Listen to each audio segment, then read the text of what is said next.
Welcome everyone to the webinar today. My name is Megan. I am training coordinator here at NESI, and our webinar topic today is creating reproducible research workflows with containers. We have Tom Harrop from the University of Otago and Genomics Aotearoa fellow Joseph Guhlin, who are our presenters for today. And shortly they will work through a genome assembly, gene prediction, and a comparative genomics pipeline, while explaining what benefits containers can provide you guys. So thanks heaps to Tom and Joseph for doing the webinar today. It's really great to have you guys. But before we get into the good stuff, I just have a few housekeeping items to cover. While Tom and Joseph are presenting, we ask that you keep your audio on mute. But if at any point you have a question, we do have a shared Google Doc that you can post your questions to, and I am putting that in the chat now. So there is the link in the chat. If you want to go there now, you can see below the little resources section, there's places where you can put your questions. We have some people on standby who will be answering those as they come up. And if you do want to share something verbally during one of the Q&A breaks, I think we'll have moments where we can answer questions during the webinar. Please either raise your hand in Zoom or you can type hand in chat like that, just to signify you have something that you need to share verbally. We might not have too many opportunities for that because there is a big group today. But yeah, just let us know, keep us in the loop if you have something to share. I would also just like to remind you all that this webinar was structured so that you can code along with Tom and Joseph if you have prepared to do so. So if you get a bit behind though, don't worry, the materials and the webinar recording will be uploaded to the NESI YouTube channel in the next few days. So it'll be there for you to try again soon. And of course, if you do not want to appear in the recording on accident anywhere, please make sure your video is turned off by clicking the icon on the bottom left of your Zoom screen. So I think that's it from me. I will now pass things on to Joseph. Thank you guys.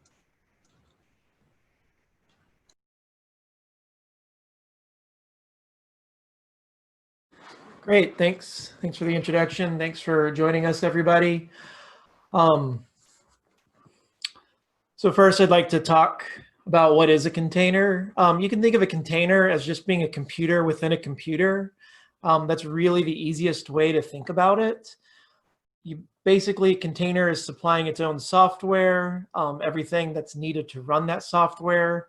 What you get with containers, and I'll be talking about that a lot, you get a great deal of portability. You can run your analyses on your desktop. If you have supporting software, you can run it on a local server.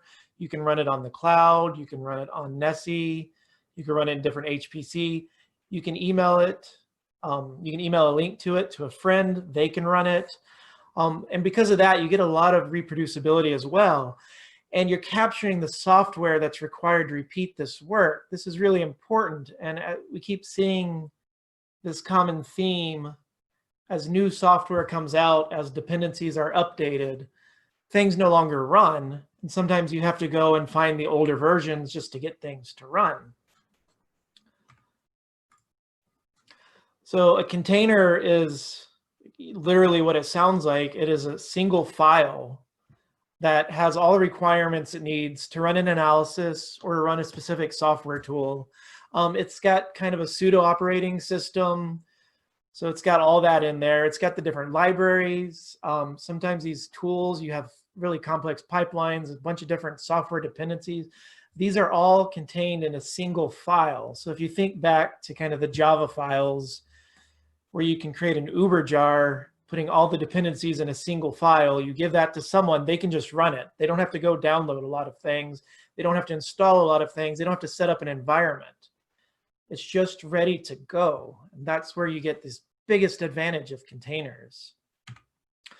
So in containers, we've got a few different ways we talk. You've got a host operating system. So this is your HPC cluster. This is your server in the basement. This might even be your Linux desktop. You've got your host system, but you want to run a container. So you might be running a container that's a different operating system, like Ubuntu versus CentOS. So when you're in that container, from the perspective of the container, you don't see these host operating system. You're only seeing what's in that container. Now, we are able to make it so you can share some data with the container. And of course, you can get data back out of it. But for the most part, the container is only concerned with itself and whatever you give it, and doesn't affect the outer host environment at all. And vice versa, that container is usually going to be a read-only file system. You're not able to make changes to it once it's been built, but you are able to do your processes, do your analyses, and get that data back out.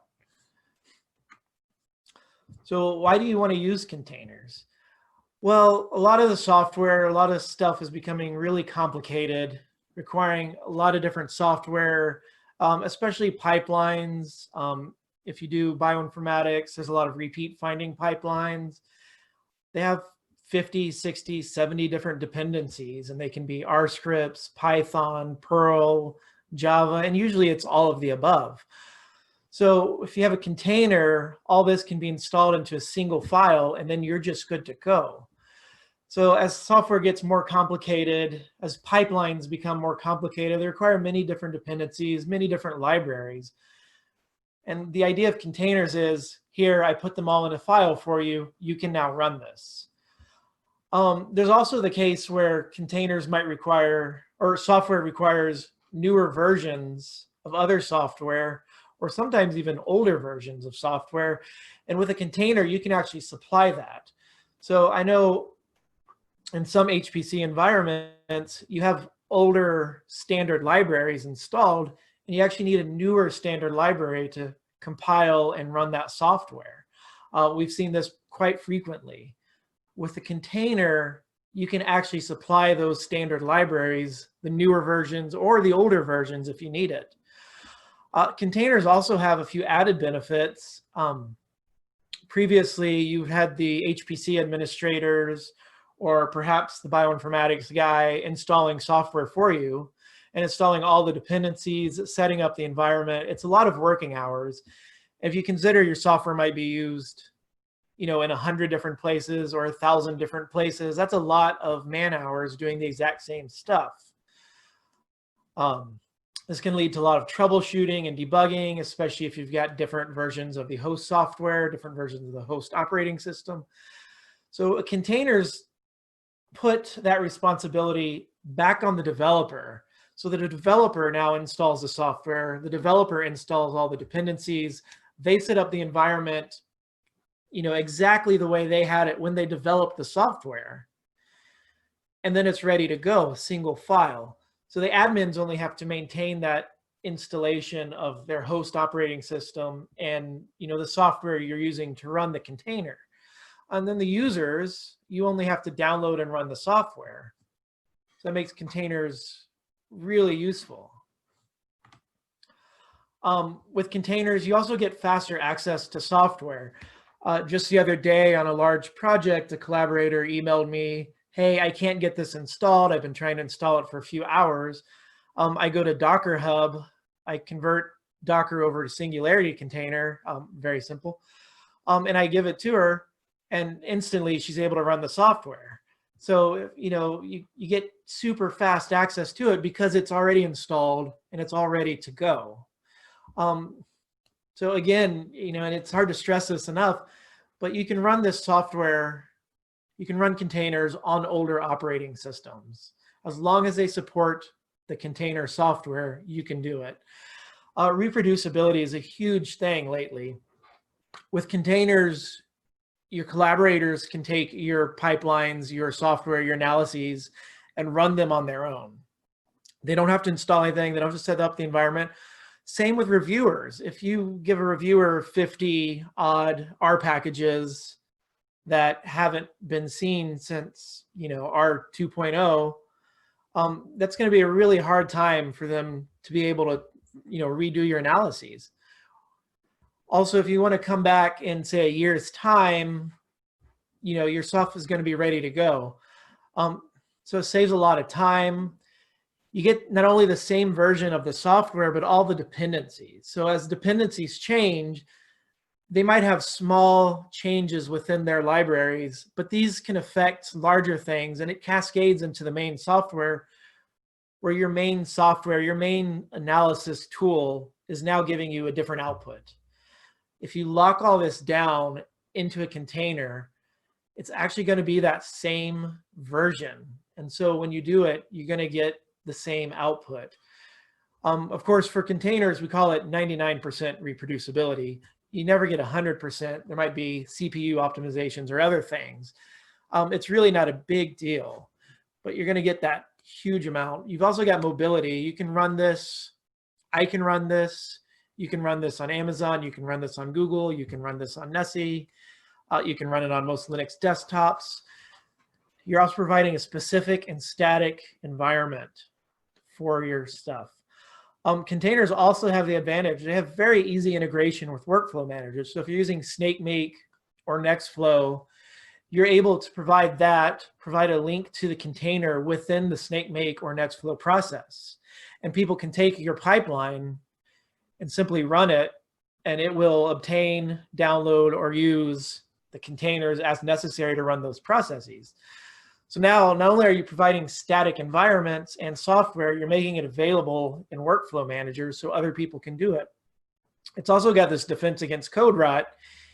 Even if you spend a lot of time writing your analyses in R or in Python, as the dependencies and libraries change, your code will no longer work. So when you come back because you want to do something a year, 2 years down the road, it no longer runs. If it's relatively straightforward, you just want to run that container and you can now redo your analysis. So I'm also a big proponent of virtual environments, but they do have severe limitations. So you've got Anaconda, and for the bioinformaticians out there, we've got Bioconda, which acts as kind of a package manager. With virtual environments, sometimes the dependencies just don't build. They don't build on the operating system you're using. Perhaps it was built on a Mac. You're trying to install something on Linux. You're trying to install something on Windows. It doesn't even work. With virtual environments, they try to get the latest version of everything. You can specify versions, although sometimes that still doesn't work and they drop off, or you only get newer versions. So with virtual environments, while you do get some portability by sharing these recipes, it's a lot slower. That system now has to download, compile, install, and set up this environment. Whereas with a container, it's a single file, usually about 1 gigabyte, maybe a little more, maybe a little less, just depending on what's in it.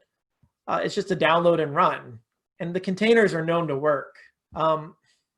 With Anaconda, I'm sure people have seen, there's a lot of times where you'll give someone an Anaconda recipe and it simply doesn't compile. It doesn't work anymore. You get this all the time with Bioconda. You especially see it a lot with code rot. Virtual environments like Anaconda also happen to have very large dependency lists. 99% of those are not necessary to run your analysis.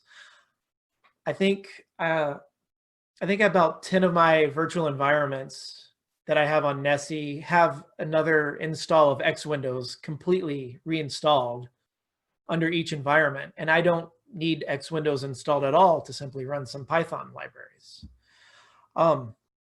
But if Anaconda or Bioconda is something that's helpful, you can also use it within containers. Like I said, Bioconda works as a package manager to install different software. You can use that within a container. And then once the container image is built, you've got that static image.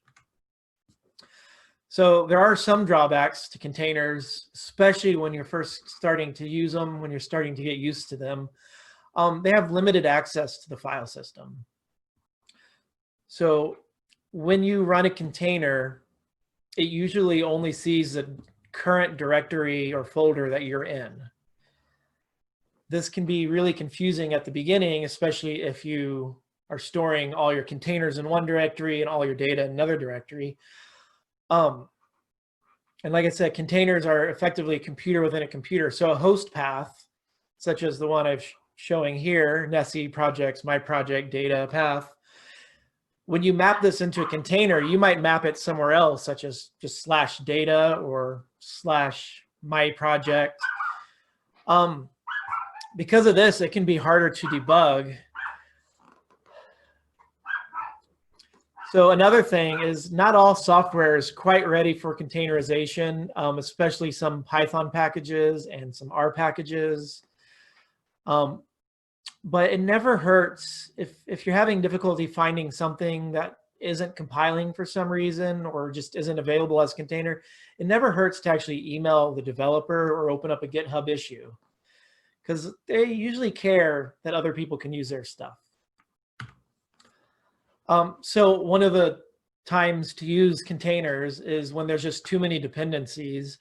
So here are all the dependencies for a useful tool called funannotate. It requires different Python packages. It requires a lot of different Perl libraries. And then it's got different software dependencies such as Repeat Masker, Augustus, Trinity, HiSat2, Java, Maft, Trimble. And then you also need to make sure you have all your environment variables set. This is an ideal candidate, and there are currently many attempts to put this into a container so that people can simply take their genome and annotate it with this pipeline that works very well, but is complete pain to get installed and working properly. So, here's another example. Is when you need really specific versions of software. This is actually someone I did open a GitHub issue with, and they provided me not a container directly, but a container recipe that I was able to use, and now the software is installed. It says it needs a version of R newer than 2.1. However, it also needs one that's less than 4.0. I've only got one version of R installed. It's also got a lot of R packages, but it's also got some command line utilities that it needs installed for it to run. Instead of me wanting to try to install all of these and get them working, especially when you run into it doesn't work with your version of R to start with, I emailed him. I got a response. It was great. I'm very happy. So a bit of how to give data to the containers. So again, containers have a very limited view of your host system. They only see what you've specifically told them to see. So if you're using Nextflow or SnakeMake, these workflow managers, they will usually handle binding all the data paths into the container. But otherwise, you can just use command line arguments to specify what folder you want to map from and where you want that folder to be represented within the container. So here I've got Singularity Run -B. I've got my source, and then I've got where it's going to be in the container.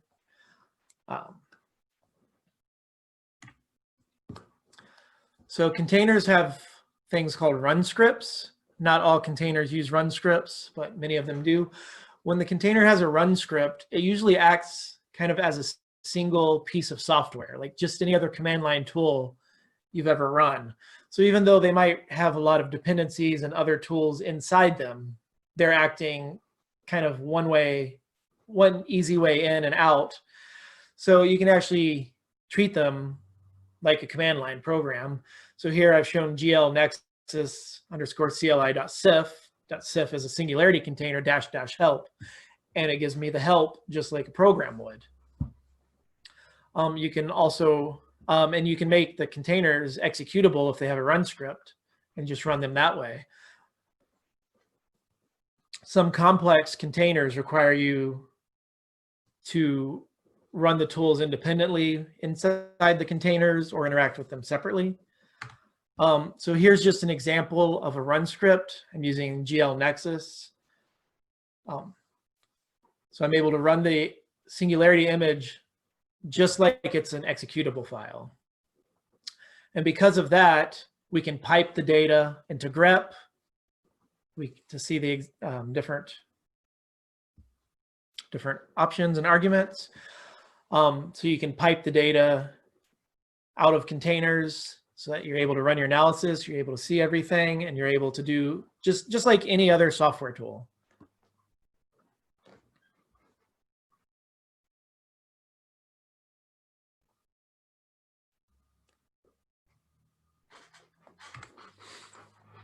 All right, so when you're interacting with containers, especially with Singularity, there's also one called exec.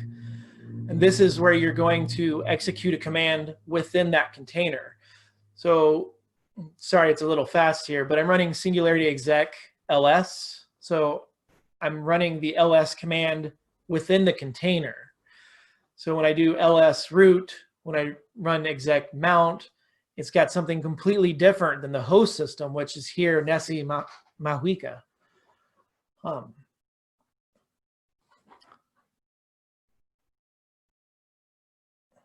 So I'm able to run the GL Nexus CLI command. I'm able to run ls.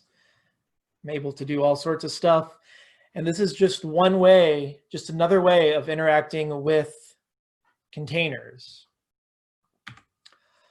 You can also treat containers, like I said, it's best to think of them as a computer within a computer. So you can actually access a shell within the container. If you're running a lot of different tools within a container or a very complex pipeline, this might be the right way to go. Just as a warning, most containers are very thin, so they might not have all the commands. Again, the GIF is going very fast, but if you see at the bottom there, less, command not found, most Unix systems have less. So that's one thing to be aware of, but you can access the shell just like you're SSHing into a machine, into a remote server, into a remote HPC cluster.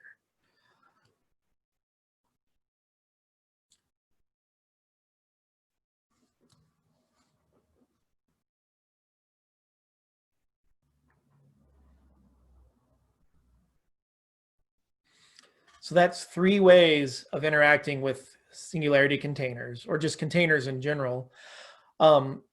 Containers can have run scripts where you can execute the container just like it's a computer program, just like it's a command line program. You can execute very specific things, so send the container a specific thing to run, but you can also enter a shell that's entirely within the container. So I want to talk, I mentioned Singularity. Singularity is probably the one you're going to interact with the most as a container ecosystem. Singularity is compatible with Docker. It has to do a conversion of Docker containers. But Singularity, you find more on HPC clusters because it has additional security features. So Docker has more widespread adoption, especially within corporate systems. There's also Podman, which is becoming a drop-in replacement for Docker. So much that they even recommend just putting an alias for Docker to be Podman in your shell systems. And that one's done by the people who've done Red Hat. Singularity is the one we're mostly running, but again, because Singularity works very well with Docker, you can actually find things that are Docker images and convert them to Singularity images, and then you're good to go. All right, so I'm going to hand this over to Tom, who's going to do a live demonstration. And before you go, Tom, I'd like to ask if anyone has any questions. So I see there have been like 2 in the question doc that I think are being answered, but anyone have anything that they want clarified or want to ask out loud real quick before Tom kicks us off? If you have something, you can raise your hand in the chat or else unmute yourself. We might have time for 1 or 2 questions. I have a question. Mm-hmm. So how does Singularity, for example, work with MPI? Would that be possible to use on, let's say, Mahuika or Maui? have your software in a singularity container and then use many different processes or nodes, even in MPI? Yeah, I'm not sure I have the answer to that. I mostly use Nextflow. I think you would be able to set up MPI sharing with it. I would definitely recommend Nextflow or SnakeMake to set that up, to set the so that it'll properly start all the processes. But I'm afraid I don't have a really good answer for that. Okay, no worries, thanks. Anything else? One more? And if you, sorry, Wolfgang here from NESI, I could throw in a quick comment on that, if that's okay, on the MPI question. So I've run Singularity with a MPI, but without SnakeMake or these workflow schedulers. There are a few things to consider. So the most important being that using MPI can be done in different ways. So you can run MPI entirely inside the container, but in the context of an HPC, it is probably better to launch the container from an MPI runtime. So that means that you do, I guess you're familiar with Slurm, right, on the HPC. So you use srun and then use Singularity after srun to launch your job. And then the MPI runtime will link with the executable inside the container. So the outside world on the HPC basically links into the container and runs your program in parallel. For that to happen, you need to use the same MPI distribution as what we use in the HPC. So the easiest thing to do is to use Intel MPI for that. It should work with other MPI distributions as well, but it might be easiest to set it up with Intel MPI. So the downside of this, of course, is that it limits your container portability a bit because once you choose an MPI distribution, you'll have to do the same anywhere else where you run the container. But so if you have any further questions about that, then please just shoot me an email and I can answer those if you like. Probably worth pointing out, Wolfgang, that that portability issue that you introduced is an issue that you would have with MPI anyway. So you're not, you know, might take away from the portability of the container, but if you want high performance, you're specializing in the first place. Yes, that's a very good point. Yeah, that's true. Thanks for that. And I noticed that Alexandra posted some intro material on MPI containers in the chat as well. So there's a resource there for you. Yeah, that's great. This is from a policy workshop, which is just a short introduction. But I hope that will address some of the questions you asked. And I'm trying to put it also in our Google Doc in the right place. Thanks. And we'll just continue. We'll keep moving on. I don't want to hold you up too much, Tom. Great, thanks. Okay, so I'm going to share my screen. Okay, all right. So I am going to try to show you in a live demo how you can use Singularity containers. So mainly what you're going to get out of this is portability, but then at the end, I'll talk a little bit about how you could integrate them with a workflow manager to also get reproducibility. So before I start, just about me, I'm actually a biologist. I mainly do genomics, but the reason I'm saying that is to emphasize that you can, these things are so easy to use now that you don't have to have any computer science background. So the barrier for entry is really low, and the benefit of having your analysis reproducible is really high. Okay, so let's get stuck into it. So I'll keep this screen on my right here. This is just the Genomics Aotearoa GitHub repo for reproducible bioinformatics. The link is in the question document, but it's just Genomics Aotearoa / reproducible bioinformatics. I'm just going to go into the tutorial. So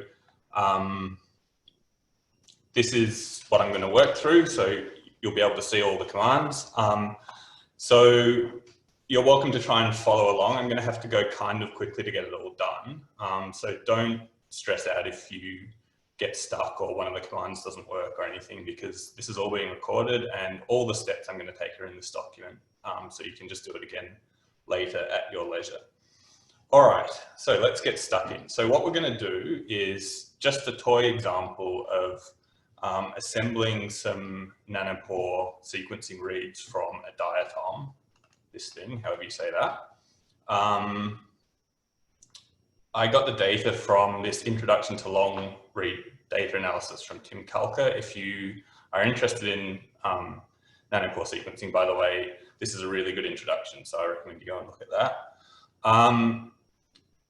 So we're going to do all of this, or I'm going to do all of this just on my desktop computer, which doesn't have any of the software we need for the assembly other than Singularity. So I'll just show you that quickly. We're going to do a mini ASM assembly. And if I run mini ASM over here, I get command not found. Now, because I'm on a Linux desktop, it does offer to install it for me. And I can actually do that.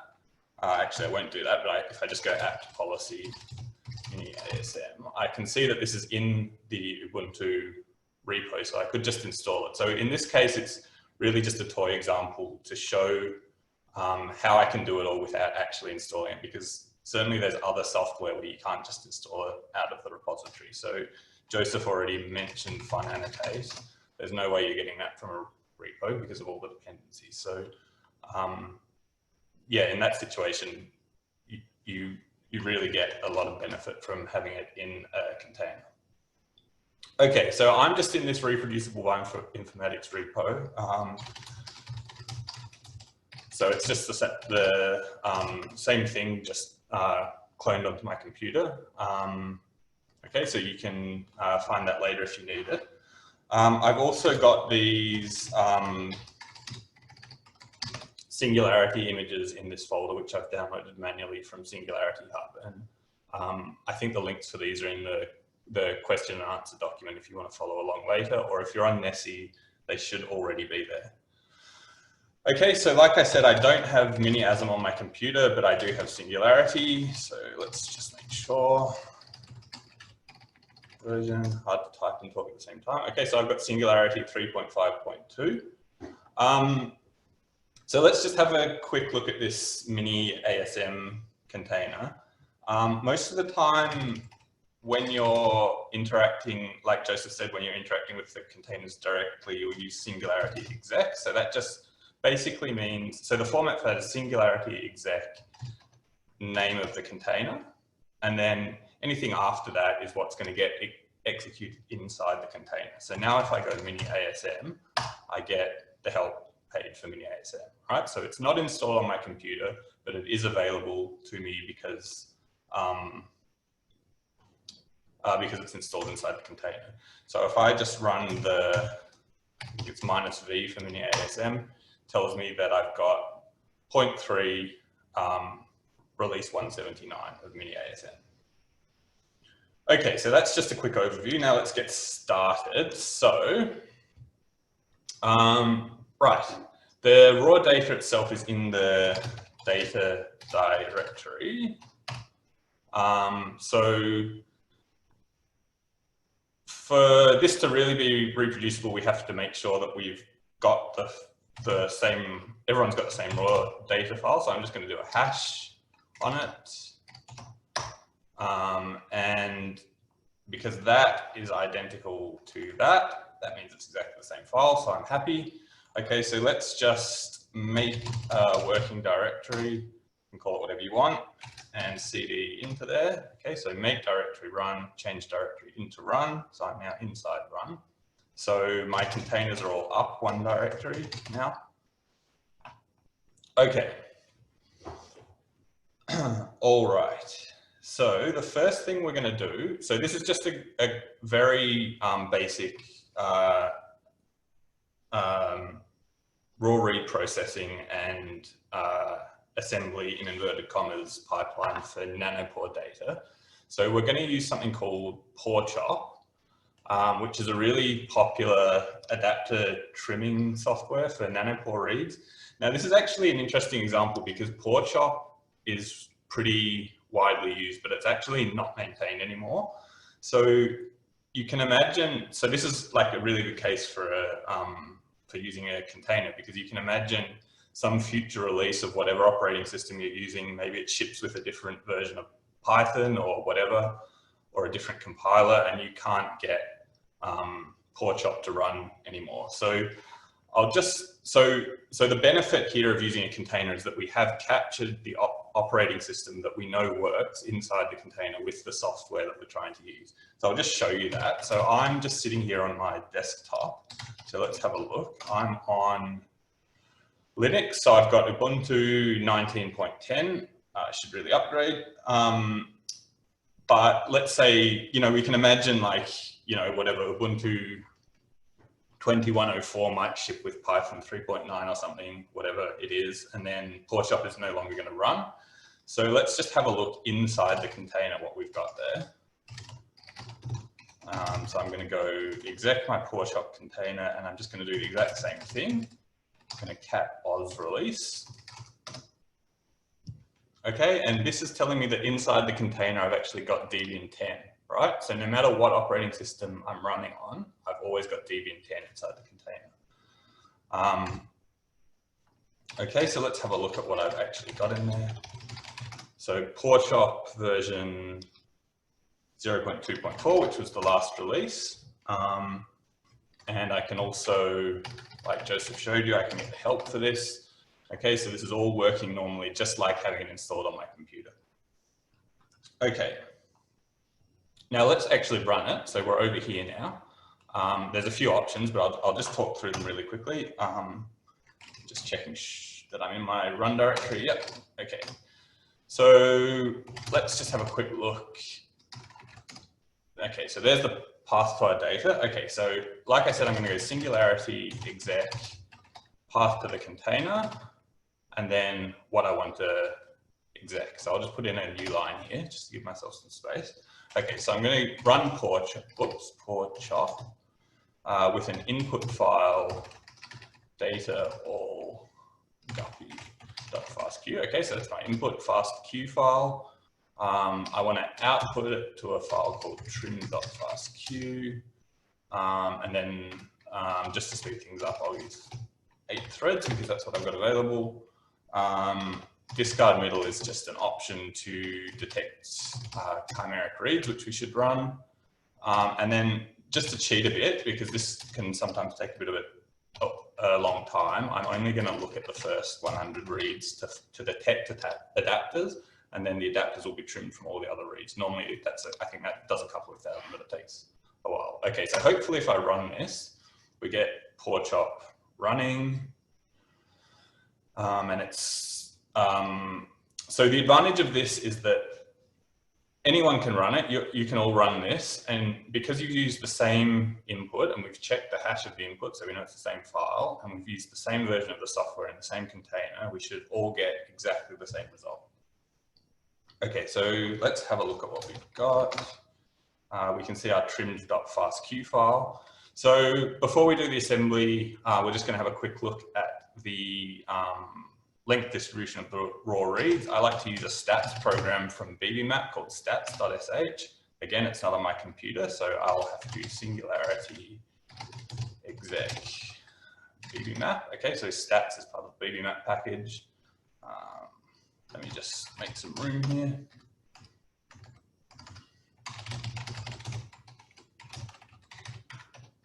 Map.sh. Okay, and then I want to run the stats.sh command, and the input is trim.fastq. So let's have a look.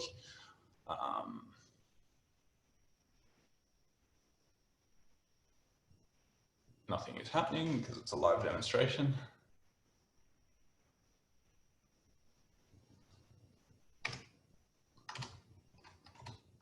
Let's try that again.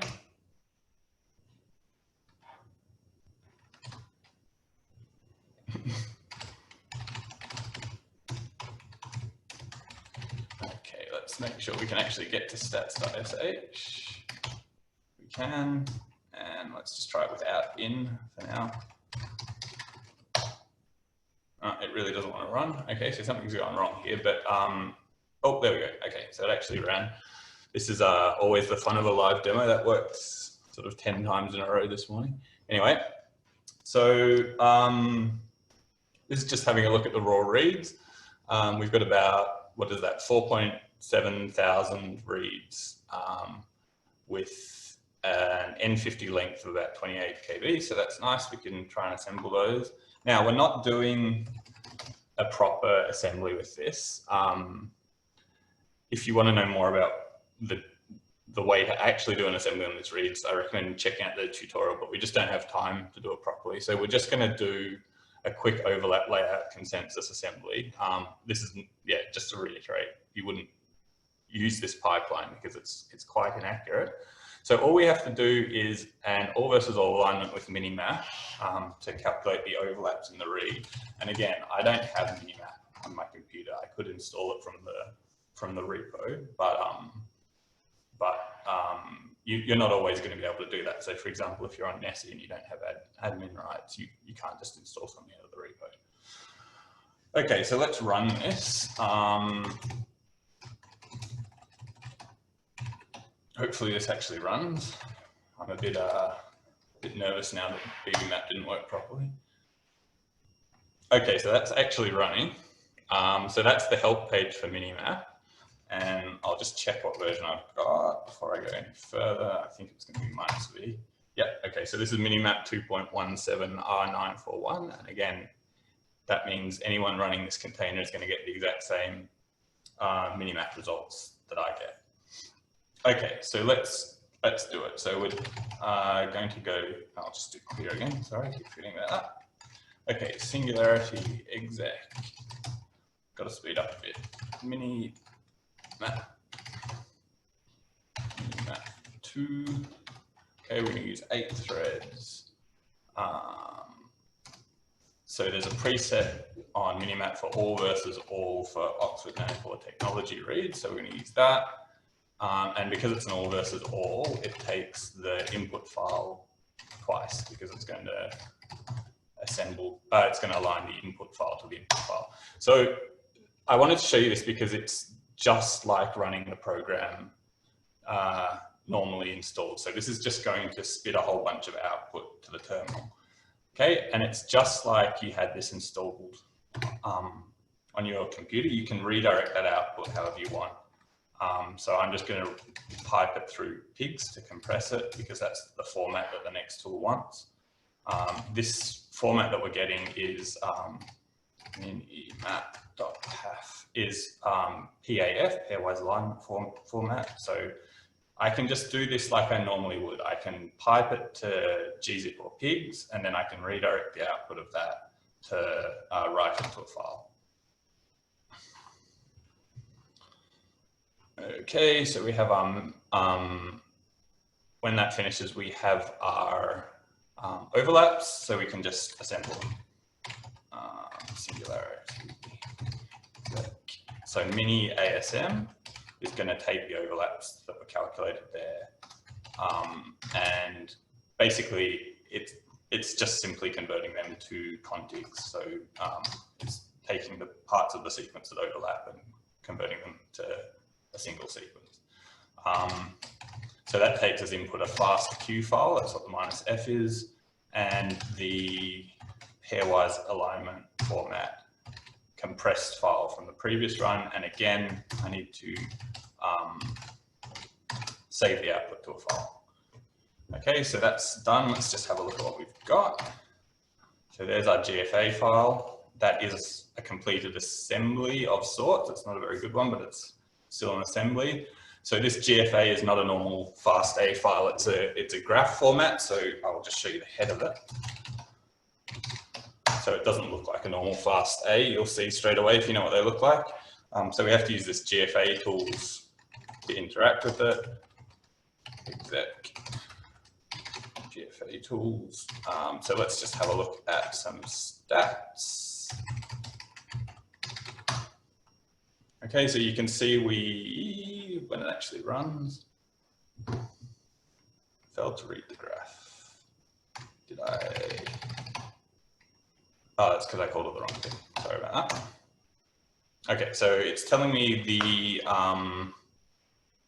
that we've assembled 11 contigs basically.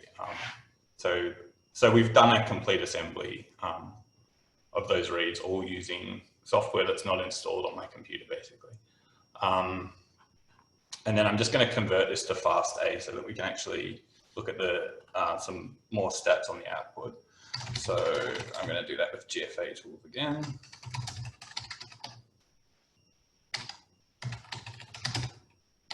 GFA to FastA. Map.gfa, call it the wrong thing.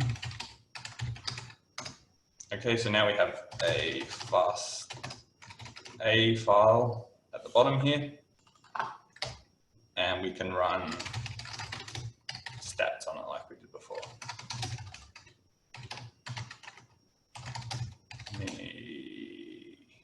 ASM.fast. Okay, so this is the same stats program I ran before, and it's telling me the same thing that I have. I've assembled 11 contigs with an N50 length of 555-ish KB. Okay, so that's basically what I wanted to show you for that part of the live demo. It was just a toy example, but you can see that I've been able to run all of that without installing any software. So you really get this particular workflow that I showed you, you really get portability. And maybe in this case, it's not that big a deal because we could have just installed them all straight from the repositories. But as Joseph mentioned, so Joseph's already talked about fun annotate before. That's a gene annotation workflow, which might be the next thing you want to do once you've completed a genome. It's got 74 documented dependencies. It's got more that aren't documented. And you basically, you know, there's not really a good reproducible way to install that. So if you have a container for it, you can just run it as though it was installed on your computer. So I have a container. So let's just run annotate check. The _-c is because this particular container uses conda, and that's the only way you can get conda to activate inside the container. But you can see that when we run the container, it's going to take a while because things are running slowly for some reason, but you'll see it can check all these dependencies for us, and most of them are in there except for a couple that have licensing issues, if that ever runs. So while that thinks about it, so that's basically a case where you really need a container to be able to run your analysis, you know, without someone spending hours and hours trying to get all the dependencies installed on the computer that you're working on. So I can run that on my home computer sometimes, although not during a live demo apparently. You can run it on Nessie, you can run it on your department servers, and it'll always be the same. So the dependencies that are installed in there will always be available. So that's sort of half of the story for reproducibility. The fact that you have these containers and you can run them and you'll get the same result. Doing it like that it's more of a convenience for portability though. The other half of the story for reproducibility is if you use containers inside a workflow manager. If you do that, you also save the trouble of having to type singularity exec every time you want to run anything, which is obviously a bit of a drag. So this is just one of the steps we did, written as though, that's actually running now, written as though you were using a workflow manager. So this is written in SnakeMake format, but there are other workflow managers that work exactly the same. So this is the exact same code we typed before onto the terminal, except it's just saved in the workflow document. And then the workflow manager will work out how to link all your inputs and outputs together to run your workflow. So the big advantage is that all of these workflow managers, well, at least the really commonly used ones, can sort of transparently compatible with Singularity and or Docker.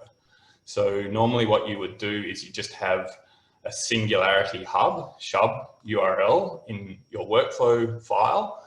And in this case, SnakeMake would handle downloading that container for you and running this step inside the container. So once you're set up like that, if you're doing your analysis inside containers and you've documented the entire workflow with a workflow manager that uses the containers, you then have like what Joseph called a 99% reproducible analysis. So that workflow file and the raw data and an installation of, say, Singularity or Docker is all you need to get your entire analysis reproduced somewhere else. So I do have a quick demo of that, and I'm aware that we're running out of time, so I'll and things are running slowly. I think maybe Zoom is slowing down my computer or something. So I will just try it quickly, but if it doesn't work, it's here for next time. So I have put a demo snake file in this repo. So it just describes all the steps we've just done, just in SnakeMake language. So it's going to try and do the exact same thing, just in one go, and handle running everything inside containers for me. So if I go up a directory and then into the tutorial directory, I can see that I've got my snake file here. So that's the same as this. And I can just run it by saying SnakeMake. Now, if I just run it and say I want to use 8 cores, it's going to try and do it, but not work, because it will say, I tried to do what you told me, but I don't have PoreChop, which we know because PoreChop is not installed on my computer. So if I then just say use Singularity, okay, then SnakeMake is going to run the entire thing that we just ran for me again, and it's getting all the containers and running all the steps inside the container. And then hopefully we get the exact same output we did before. So this is really tempting fate for a live demo, but let's just see what we got. Okay, so we now have generated 2 mini asm.faster files, and let's see if they're exactly the same. So output mini asm.faster. So this is the one I just generated from the workflow manager, and then run mini asm.faster. That's the one I just generated interactively. Look at that. So this is so reliable that you can even do it in a live demo. We've got exactly the same file twice. Okay, so that's basically what I wanted to demonstrate, and we're starting to run out of time, so I think I'll throw back to Joseph now for the conclusion. Yeah, just got a few slides. Still your screen sharing. So I know containers are a big topic. You can be a user of containers, you can be a developer making containers. You can also be a scientist who's developing analyses. So I want to encourage you to start by using containers instead of installing the software. You can save a lot of time. I hope after a while of using containers, if you have to spend more than 5 or 10 minutes installing software, that you start to get a little indignant, because that's a waste of your time. That's a waste of everybody's time. Containers let you just have it ready to go. And then once you're getting comfortable using containers, and I hope you refer to the work Tom's done with the GitHub. You've got Singularity exec. Also, you've got Nextflow, you've got SnakeMake. So you can save some of those extra keystrokes. You can start slowly building up to making your own containers. The best way to do that is to start by altering existing recipes to suit your needs. Within the containers, you can use apt to install, you can use conda to install. The general idea that I see people pushing for containers is one tool for one container. In the case of scientists, we're often doing very complex analyses, so you might need to do kind of one distinct analyses, or maybe, if a lot of them are related, you put them all in one thing, one container. I just want to end, I don't want to completely throw you to the wolves. To find containers, first, whatever tool you're using, whatever you want to use, check out their documentation. A lot of them are listing it. It's becoming more and more common. You can also go to GitHub. Like I said, I've had really good luck opening an issue, asking for a container, and getting a container, getting a recipe back. You can also go to Docker Hub. This becomes a bit more iffy, but I've had really good luck so far. And you can find containers. You can convert them to work on Singularity and then upload that converted image up to Nessie. I'm sure they'd be happy to help you do a conversion. You do need root access to do the conversion. That's just only one thing to keep in mind. And I hope we've encouraged you to learn more about containers. So if you go to scilabs.io, this is where Singularity is. They've got really great documentation. And when you have difficulty, they're going to have documentation for that. They've got information. Oh, look, they even have a section on Singularity and MPI applications. They also have GPU support. We've been able to use this with Nextflow or with TensorFlow. They've got a fake root feature that's newer to me, but it might have solved some issues from before, different environment. So there's a lot of ways to get some information. I think the best way is to just start by using containers and from there building up into doing more complicated things. Thank you, Tom, for the live demonstration. I just want to thank the people who helped us put this together. Megan, Alexandra, Nagoni, and Denny, lots of others. Thank you very much. And with that, I believe we will answer any questions. I know it's getting a bit late. Yeah, thanks, guys. I just want to ask, before you guys shoot off, if you could go to the bottom of the Q&A document and put one thing you liked or learned and one thing that we can improve about the webinar. That'd be really helpful for us in planning future webinars. And while you guys do that, yes, we can answer a few questions. And perhaps Joseph and Tom can stick around a little bit after 1 o'clock as well, if you guys are available. So to answer a few questions if you have to leave right now. But so the webinar is over now, but we'll stick around and answer a few questions now. Thanks.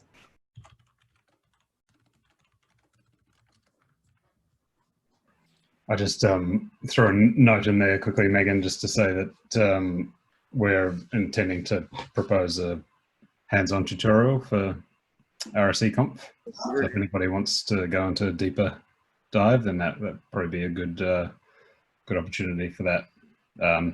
And I don't know whether anybody else from Nessie has spoken to Joseph or Tom about being involved in that, but that might be helpful. Cool. Singularity can be a very deep rabbit hole you can dig into, but just learning to use it and stuff is definitely the right start. Like I said, I get upset if I have to spend more than 10 minutes installing anything lately, which is probably a good place to be.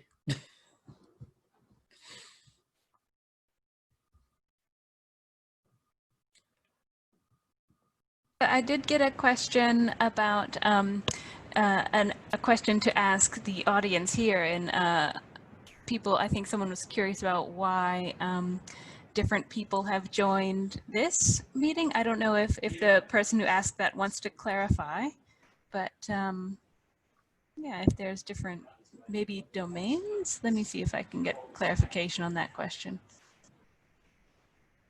Okay, yes. So different, there's different domains represented in this crew here. Anyone want to volunteer and answer why they decided to hop in on the call today? Hello, I'll just start myself. I actually joined this because my area background is cloud computing, and containers is some area of that. So I'm very interested to see the applications as well as learn how you guys are using it. So that's for me. Awesome. Glad to have you. Anyone else or any other questions?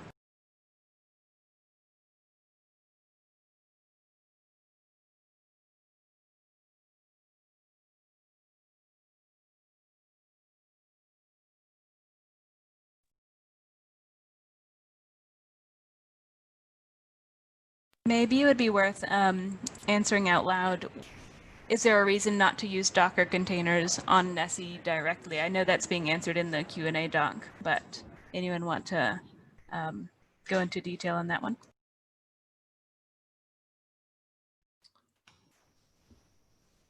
I mean, I can answer it. I don't know the technical reasons. It's basically because there's a security issue with Docker that essentially means you need root access to be able to run it. So that's not really viable on shared systems, but maybe someone from Nessie can give a more thorough answer to that.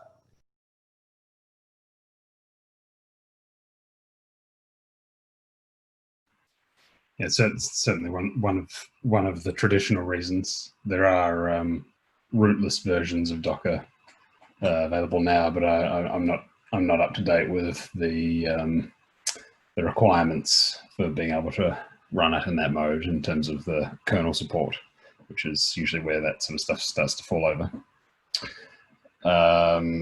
And the other thing is that Singularity is specifically targeted at research and science use cases.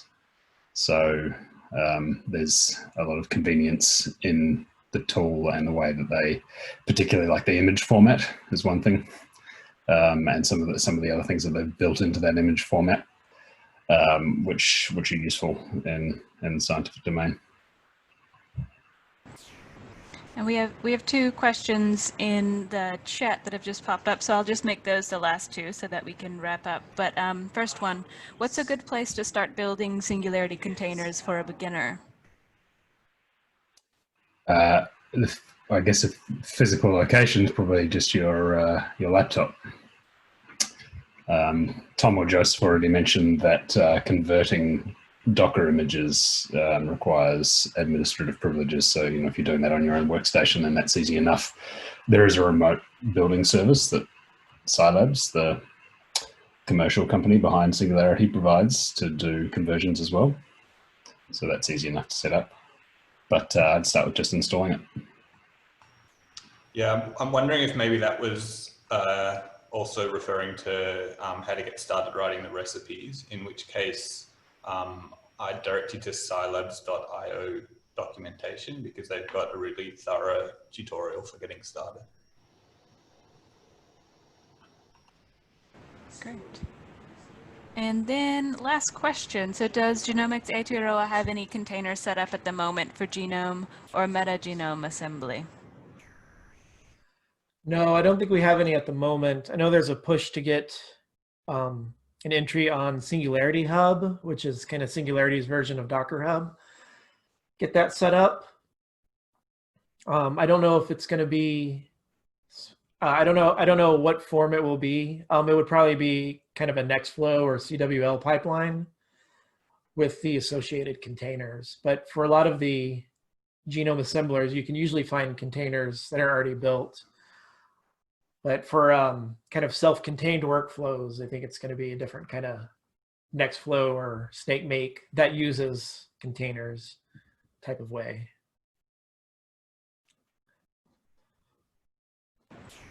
Cool. Okay, great. Awesome, guys. And so with that, I think that's the end of our questions for the moment. Thank you all so much for attending. And once again, thanks to Tom and Joseph for presenting today. It's been really great. And I'm so glad we had a good turnout. Thanks all for attending and have a good afternoon. Cool. Thanks, everybody. See you. Thanks, bye.